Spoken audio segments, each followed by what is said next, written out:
Karina baby, for November the 25th, we have monster skipping. The little monster, Meanie, Miney, and Mo were watching some friends jumping rope.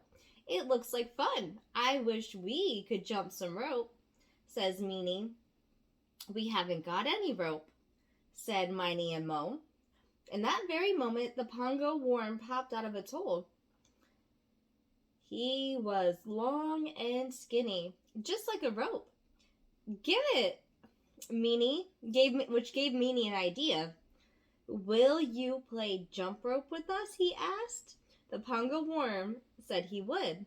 So two little monsters took turns holding each end. Well, one jumped in the middle. The worm was tinkled pink. That's monster jump rope for you. But remember, if you want to jump rope like that, you have to go to Pongo. You have to be super, super careful not to step on the poor little worm, right? The worms on Pongo. Let's take a look into our Halloween book. We did Monsters, Inc. last time. And we did Alice in Wonderland during Halloween. We are to Wreck-It Ralph. Let's take a look. Tricky treat. Happy Halloween, Vanellope. Vanellope von Schwartz looked up and grinned. Ralph, she jumped into her friend's large arms for a hug.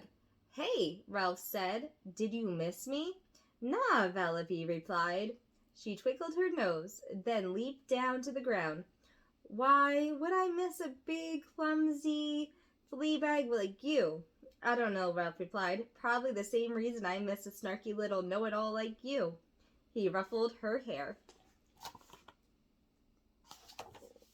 They're not being very nice. They're trying to be sarcastic. Sarcasm is supposed to be funny, but really it's just rough around the edges, right?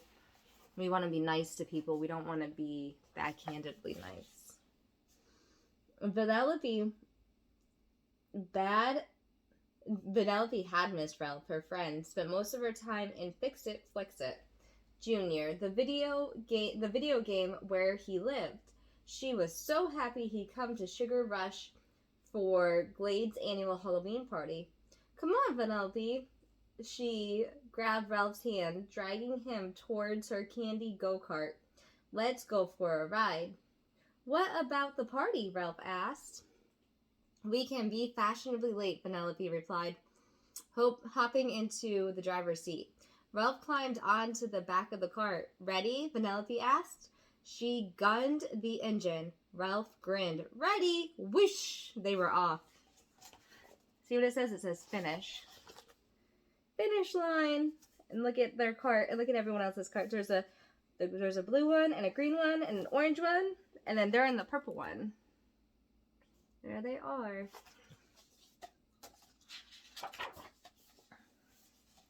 Whoa! Vanellope whooshed as they tore around the turn. The cart skipped on two wheels for a moment. Gosh, Ralph yelled. He clinched to the fender to keep from falling off. Vanellope grinned. Then Ralph yelled again. And this time he sounded really surprised. Pumpkin, Ralph cried. Pumpkin, Vanellope said. What are you talking about? Then she looked around her. Where are we? The go-kart track was gone. Ralph and Vanellope had been taken somewhere else. Somewhere spooky. I have no idea, Ralph said. It happened when my head hit the floating pumpkin.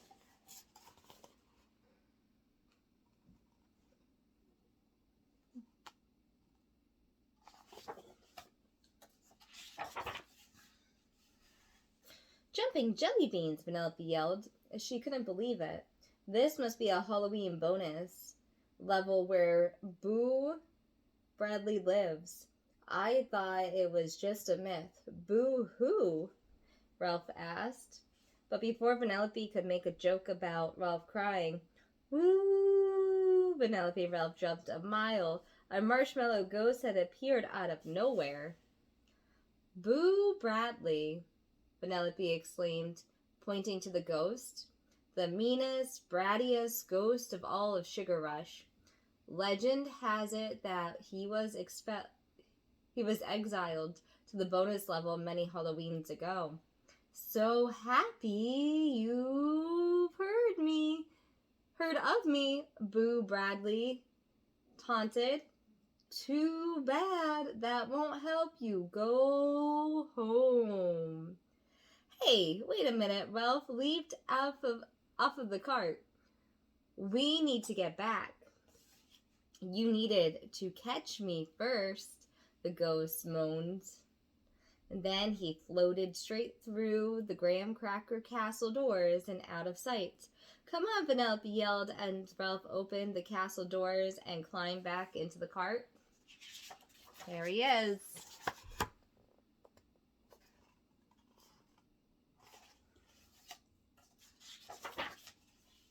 Penelope and Ralph zoomed into the castle. They raced past, dancing licorice brooms sweeping up cotton candy cobwebs and little jack-o'-lanterns grinning at them from the window sills. Boo Bradley flew farther and farther ahead again. "But you can't catch me," Boo Bradley shouted.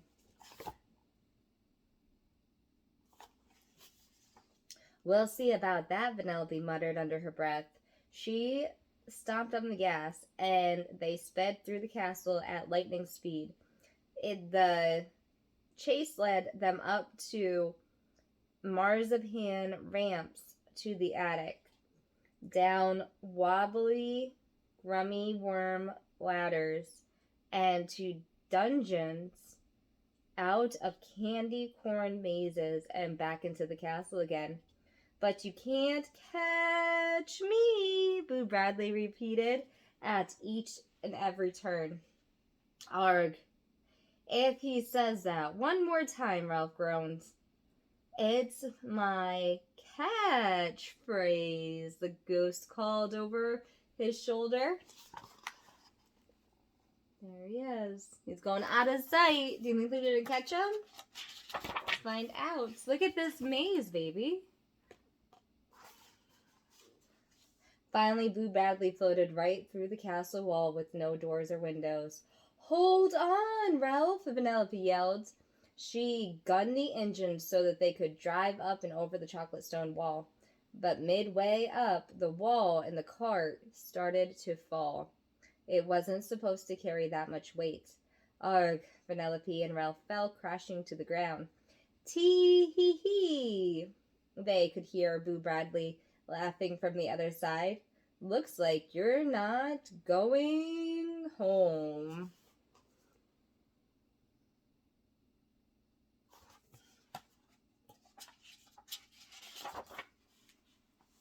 "Arg," Ralph said, rubbing his backside. "We're never going to get out of here. And I've got butterscotch hay in my pants from that candy corn maze." "I have no idea," Penelope said. She whispered it in Ralph's ear so Boo Bradley couldn't hear. Ralph grinned. He raised his fist and started smashing on the chocolate walls. Stones cracked and bittersweet shards fell everywhere. Soon Boo Bradley wasn't laughing anymore. Penelope waited for just the right moment as Ralph distracted the ghost with his wrecking. Then she could close her eyes and concentrate. Zap! She glimpsed over to the other side of the wall, where Boo Bradley was sneaking away. "Ha!" Penelope said. She tapped him on the shoulder. "Got you." She tapped him on the shoulder. "Got you." There he is. See, he got so mad he was starting to smash things up. Just boom, boom, boom with his fist. He's a big man. And then look at there. She tapped him on the shoulder. Look at, he looks surprised, doesn't he? Because he's Boo Bradley. He gets away with everything. Not right now, though. Winner! Fireworks went off and sirens blared. Penelope and Ralph had been the Halloween bonus had beaten the Halloween bonus level. A candy cane doorway suddenly appeared. Ready to go back to Sugar Rush? Penelope asked. Ralph nodded, but before they could walk through the door, wait! Boo Bradley floated up to Penelope and Ralph. Please don't go, he said. Won't you stay a little while? He wants a friend. Look at that. Look at him. He doesn't want them to go. Why can't he go with them, though, right? Maybe they could all go and have fun together. Suddenly, Boo didn't look bratty anymore. Now he just looked like he was lonely. Nobody comes to play with me here. You guys are lucky. You have a best friend. His eyes glistened with marshmallow fluff tears. Hey, Ralph said. We know what it's like to be alone. Penelope nodded. We can stay for a little while. Wonderful! Boo Bradley cried. He clapped his marshmallow hands together. Let's play some games. Oh yeah, Penelope said, cracking her knuckles. You're on.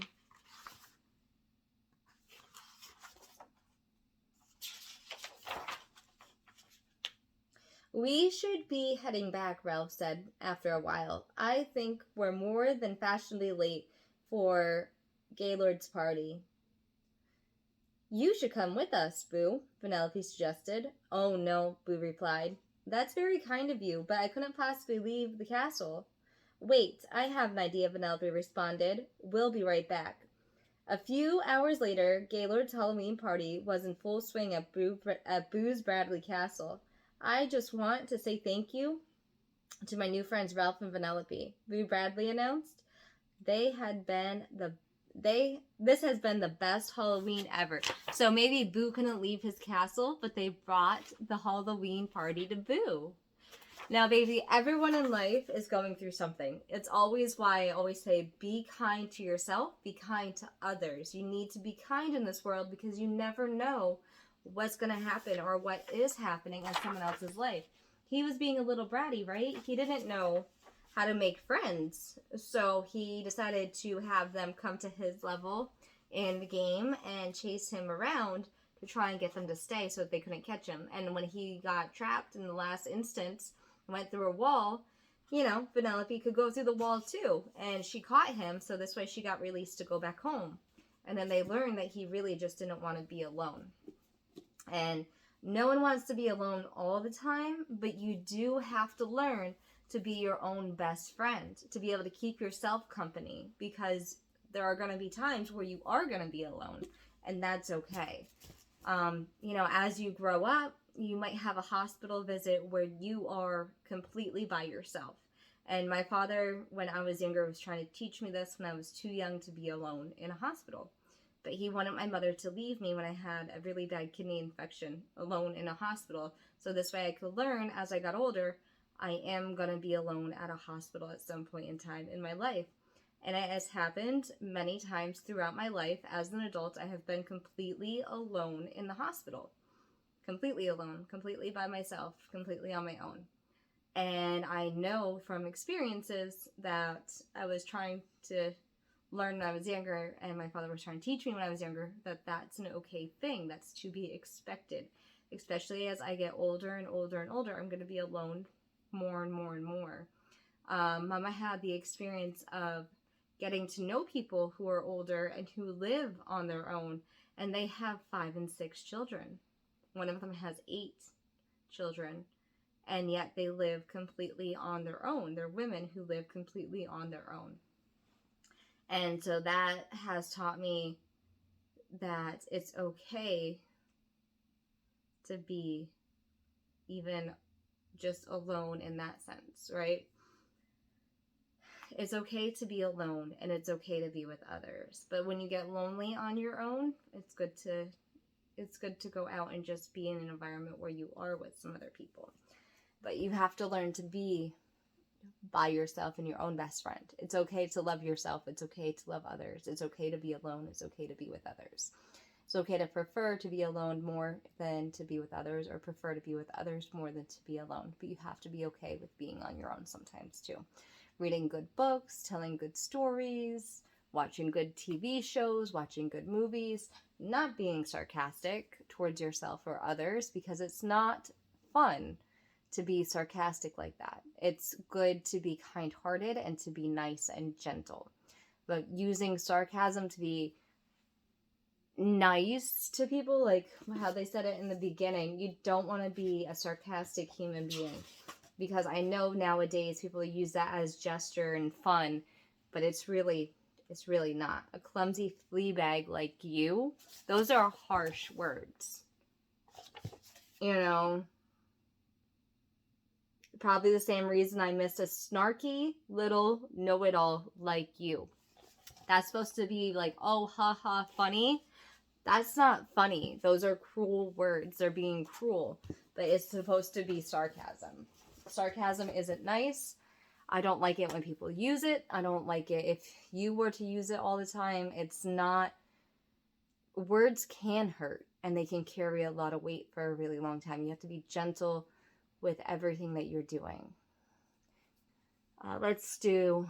We sit and watch the rain as it falls from the sky, and we are glad to be inside where it is warm and dry. Oh yes, I do love the rain. It keeps the earth so clean and helps the pretty flowers grow. From the mountains to the streams. Karina, baby, I love you and I miss you so much. I can't wait to see you, and I hope that you know how much you are loved. You are loved immensely. Every mama loves their baby from the moment that they know that they're there. And that's pretty early on, because mamas start to get sick pretty early on. I love you and I miss you so much. I miss you so much, honey.